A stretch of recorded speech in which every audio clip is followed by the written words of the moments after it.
Hi guys, welcome back. You will not throw out orange peels after watching this video, so stay with me to end of this video.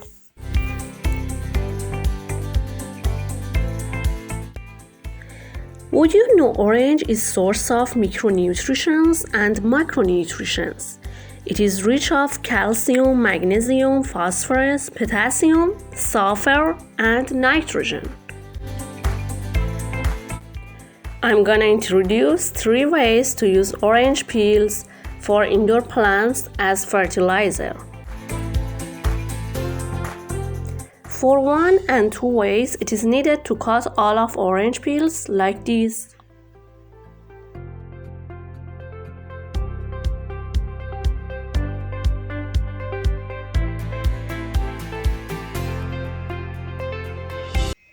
You add some water to it and let it stay for 2 days.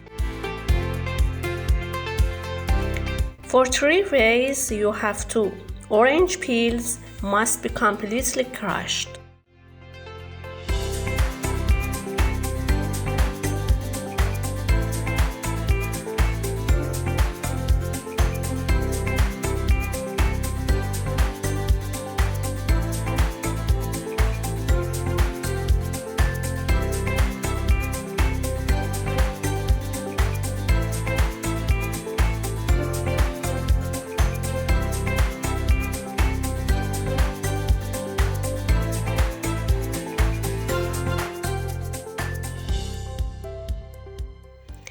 Orange peels powder is ready.